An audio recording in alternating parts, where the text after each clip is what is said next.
Om Swastiastu.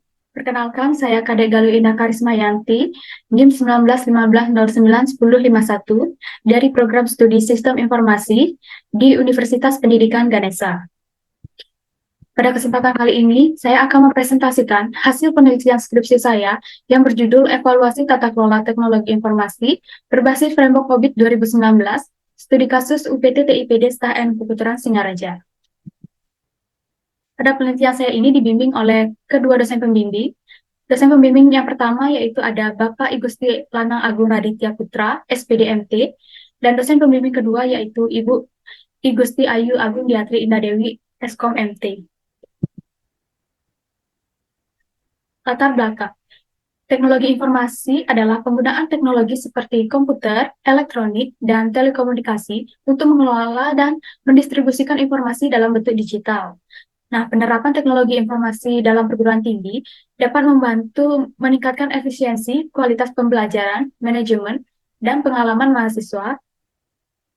Kemudian salah satu penerapan teknologi informasi yang berperan penting dalam kegiatan akademik di instansi pendidikan seperti perguruan tinggi itu adalah sistem informasi akademik. Nah, di STAN Puputuran Singaraja ini memiliki subbagian yang bernama Pusat Teknologi Informasi dan Pangkalan Data atau disebut UPT-TIPD yang dipimpin oleh Kepala.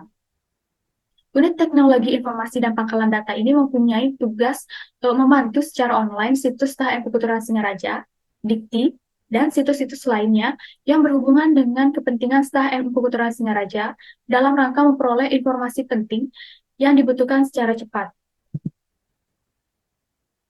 Adapun masalah yang terjadi dalam pelayanan UPT TIPD dan penggunaan sistem ini meliputi keterlambatan proses administratif bagi mahasiswa ataupun para dosen. Tentunya hal tersebut akan membuat kinerja proses perkuliahan menjadi terhambat, mengingat tidak adanya pembagian waktu dalam input nilai, jadwal mengajar, penyusunan KRS, dan lainnya. Kemudian memungkinkan terjadinya overakses pada Siska sehingga mengakibatkan server down atau tidak dapat diakses. Kemudian keamanan pada sistem login di Siska terkadang sering terjadi tersebarnya kata sandi atau password mahasiswa sehingga mahasiswa tersebut dapat melihat dan mencuri data mahasiswa lainnya di Siska.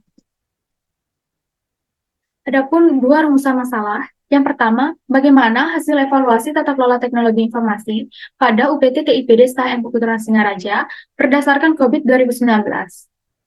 Dan rumusan masalah yang kedua yaitu bagaimana rekomendasi yang diberikan dalam upaya perbaikan tata kelola teknologi informasi pada UPT TIPD STAN Puputuran Singaraja berdasarkan COVID 2019.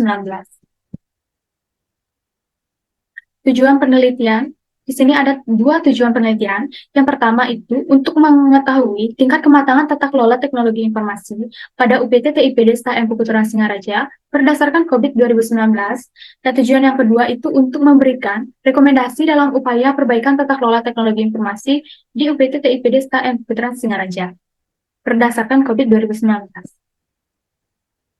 Di sini terdapat 7 tahapan pelaksanaan.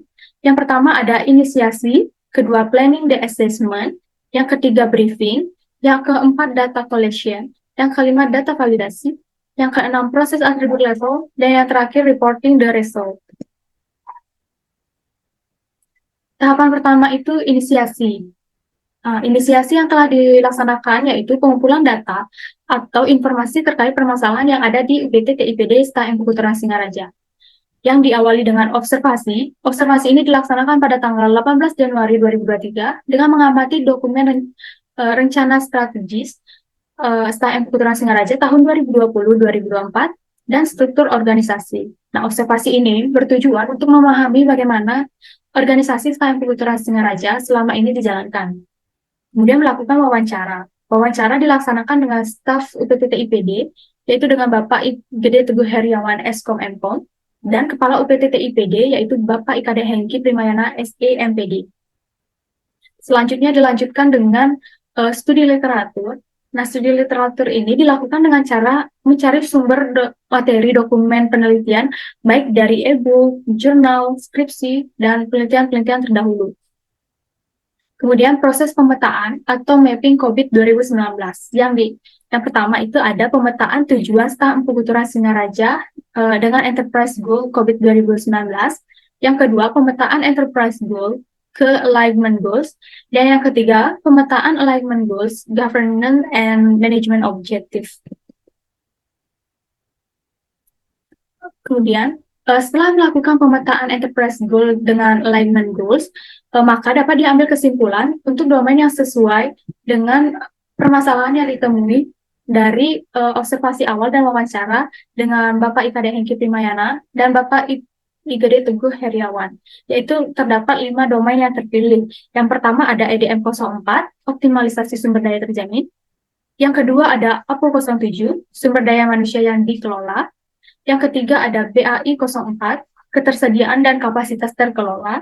Yang keempat ada DSS 5, layanan keamanan terkelola. Dan yang kelima ada MEA 04, yaitu jaminan terkelola. Selanjutnya tahapan planning di assessment. Tahapan ini penentuan responden yang dipilih berdasarkan pemetaan domain pada RACI chart. Di sini terdapat pada tabel ini terdapat 4 responden dengan masing-masing jabatan yang berbeda. Nah, pemilihan domain ini berdasarkan RACI dan instrumen yang telah dibuat. Selanjutnya, tahapan briefing. Tahapan briefing ini untuk memberikan gambaran umum tentang penelitian yang akan dilakukan kepada responden yang meliputi jadwal pelaksanaan, tahapan yang akan dievaluasi melalui penyediaan kuesioner, dokumentasi pendukung, dan lain-lain. Selanjutnya ada tahapan data collection. Data collection ini didapat dari pengumpulan bukti pendukung dari output yang berkaitan dengan kuesioner pada masing-masing domain. Di sini terdapat tabel hasil rekapitulasi data collection EDN 04, di mana bukti-bukti yang dikumpulkan ini berdasarkan dari jawaban yang telah dijawab responden di instrumen kuesioner yang telah disebar. Selanjutnya ada tahapan data validasi. Nah, tahapan ini hasil data validasi didapatkan dari perhitungan kuesioner dengan menggunakan skala yes or no dan akan menghasilkan nilai capability level. Kemudian ada tahapan proses atribut level. Tahapan ini dilakukan perhitungan pada kuesioner dan melakukan pengecekan apakah pemberian level sudah sesuai dengan aturan atas bukti yang didapatkan. Perhitungan ini menggunakan rumus penilaian sama dengan jumlah aktivitas yang terlaksana atau yes dibagi dengan jumlah seluruh aktivitas dan dikali 100%. Nah, di sini merupakan tahapan proses atribut level dan di sini contoh perhitungan untuk maaf. Nah, di sini merupakan contoh perhitungan untuk mengetahui capability level. Nah, di sini terdapat contoh pada domain EDM 04. Bisa kita lihat pada EDM 04 di level 2, di mana di level 2 ini terdapat 6 pertanyaan dengan jumlah jawaban yes atau ya itu sebanyak 3, sehingga penilaian sama dengan 3 dibagi 6 dikali 100%, sehingga mendapatkan hasil 50%. Begitu juga pada EDM 04 di level 3 dan level 4. Kemudian pada tabel yang di bawah ini merupakan tabel kapabilitas level domain EDM 04, di mana level 2 bernilai 50%, level 3 0%, dan level 4 25%, di mana tingkat kemampuan tercapainya itu terhenti di level 2 dengan kategori partially achieved. Dan hasil penelitian. Di sini terdapat hasil penelitian di setiap domain. Bisa kita lihat, pada EDM 04 itu, kondisi saat ini adalah 50%, dengan level saat ini yaitu di level 2, dan level yang diharapkan itu adalah level 4, sehingga gap yang didapatkan itu 2. Begitu juga pada APO 07, BAI 04, DSS 5, dan MEA 04. Kemudian tahapan reporting the result. Nah, tahapan ini dilaksanakan pelaporan hasil penelitian evaluasi tata kelola teknologi informasi berbasis framework COVID 2019, studi kasus UPT TIP Desta M. Putra Singaraja. Hasil pelaporan ini mencakup temuan yang ada, hasil aktivitas tiap proses, serta gap yang memiliki tujuan untuk memberikan rekomendasi perbaikan dari peneliti untuk memperbaiki kekurangan yang ada dari hasil penelitian. Nah, di sini merupakan gambaran beberapa rekomendasi perbaikan.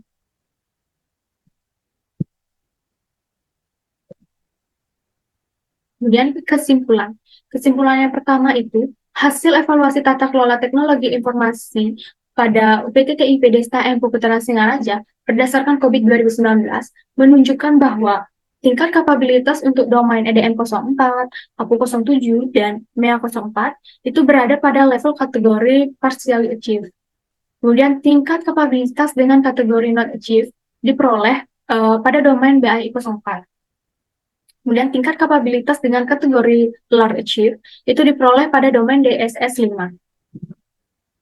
Kemudian yang kedua, rekomendasi perbaikan diberikan pada kelima domain proses yang digunakan dalam penelitian ini.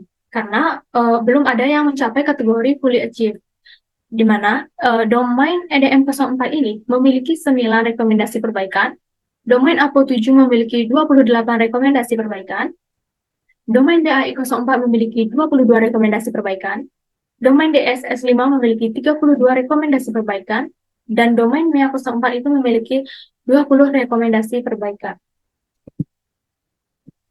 Adapun saran yang dapat diberikan yaitu untuk peneliti ke depannya, pada bagian perhitungan di COVID 2019 ini, hanya menggunakan capability level dan disarankan untuk menggunakan framework lain seperti CMMI yang ditambahkan maturity level dan capability level.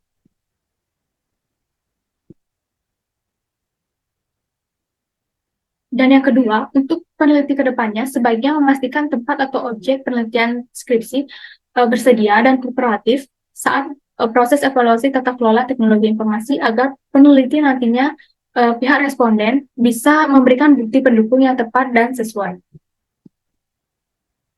Baik, sekian yang dapat saya presentasikan pada kesempatan kali ini. Saya ucapkan terima kasih. Om Santi Santi Santi.